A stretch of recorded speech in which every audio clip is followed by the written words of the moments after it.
In this video, I want to talk about a pretty quick and simple thing that we can do with almost every single lure that we are throwing. Something that we can kind of impart on our lures that help to trigger bass into biting. And this is not something that's hard, it's not something that's difficult, but it's just something that we have to make an intentional effort to do every time we are out there fishing. And I really believe that if you do this, you will double, maybe even triple your catch rates at times. Now, before we get into that simple tip, this video is brought to you by my apparel company, Finn Fishing. As many of you guys may know, right now for the month of June 2024, I am running a sale that you can actually get a USA made sun shirt, one of the only USA made sun shirts out there on the market, a bass hat with a wooden bass badge, and a pair of sun gloves, all for $84, as opposed to, I think, over $106. So you save 22 bucks on all this stuff. It's kind of a package deal that I'm running for the month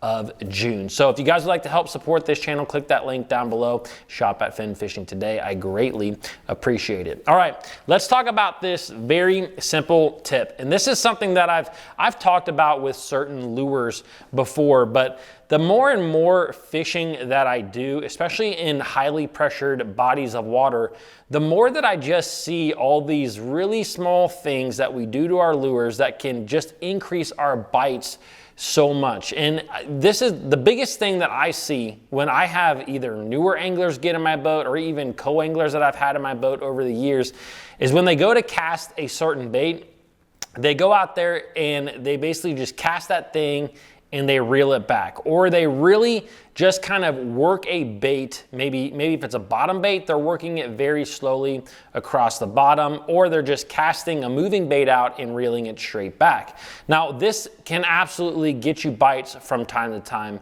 but if you guys have ever heard me talk about this with other lures, it pretty much applies to every lure, that I really believe that sometime throughout a cast with any given lure, you should try to act in your mind like there's a bass on this bait and try to make him react to it, whether you can see him or not. You know, maybe you're just bank fishing, you know, or maybe you're actually looking at a fish with like forward-facing sonar. But regardless, you should really just kind of think that a fish is behind your bait. How can I get this thing to react to it? So what I like to do on every single cast is a lot of times I will just speed that bait up for a momentary time. For example, I talked about this with fishing the jerkbait just a couple of weeks ago, where a lot of times when I'm working a jerkbait, it's a pop, two pops, pause, one pop, pause, two pop, pause.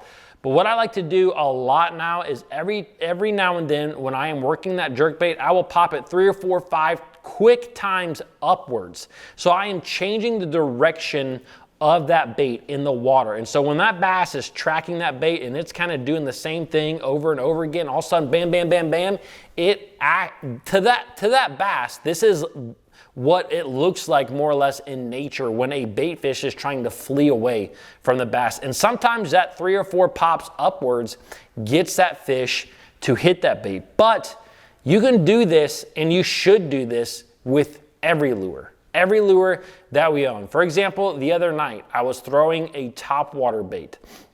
And I was working, it was a spook bait. And I was working this spook bait back and forth, back and forth, back and forth, kind of like we all do. Well, guess what? About 3 or 4 times in the cast, I would go bam, bam, bam, bam, bam with my spook. And it would go from going back and forth and all of a sudden, real quick through the water. Sorry for the crappy sound effects. But that triggered 3 bass that night into hitting that bait that honestly, I don't know if they would have bit anything else. Like, I don't know if those exact same fish would have bit if I hadn't have sped that bait up throughout the cast. So I may have gone from catching 0 or 1 fish to 3. So you can kind of see how I was talking about in the beginning, where I think you can catch 2 or 3 times as many fish on certain days. Now listen, there are days where the bass are super aggressive and they're just going to come up there and eat a bait. But so much in our highly pressured bodies of water that we fish, you have to make that bait do something a little bit different. I've talked in length before about doing this with baits like a whopper plopper or baits like a chatterbait, where, you know, a whopper plopper, most of the time people are casting that thing out, bringing it in, but every now and then just kill that bait or twitch it or speed it up and slow it down. Do this with every single lure that you fish, because I think that it is that impactful. As a matter of fact, a number of years ago, I got on a bite fishing a tube jig up in a smallmouth fishery in the north, and I was primarily casting that tube out there and dragging it across the bottom.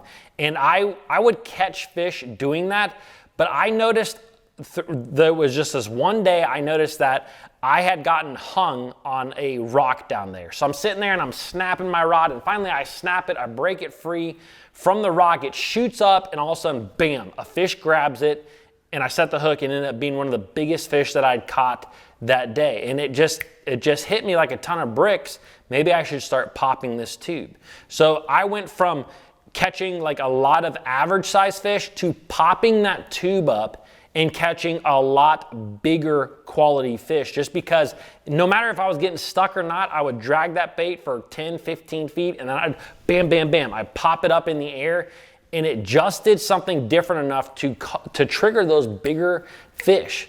And I've seen this with all kinds of lures. You could do this with jigs, with Texas rigs. Like every single lure, there's something that we can do in that retrieve. A glide bait is another perfect example. Sometimes a glide bait just going chew, chew, chew, and all of a sudden you hit it with a boom, boom, boom, boom, boom, and kill it. That's when that fish is gonna get it. And I am convinced that a lot of these fish that hit after you kind of do this quick twitch and pause or whatever it may be, they may not hit your baits otherwise. So this is a very quick, a very simple thing that you can do. Again, it's just having to be intentional about it. I think that that's the biggest thing about this, is it's not hard to do. And a lot of you guys may do this. A lot of you guys may do this with certain baits, but you don't do it with others. And I'm just here to say, do it with every bait, because you never know when a bass is tracking that thing. And if I've learned anything with Mega Live, with forward-facing sonar, is that there's a lot more times out there when you're fishing where bass are really close to that bait and they're up there. And if I hadn't have had my forward-facing sonar, I would have just thought, hey, there's no fish here. So anytime you're fishing, try to do that once, twice, 3 times on a cast. Just a little something different to maybe trigger a fish. Real simple. Again, just be intentional about it. All right, hope you guys enjoyed this video. If you did, you might like my most recent one. And don't forget to check out Fin Fishing. Thanks, guys. I will see you tomorrow.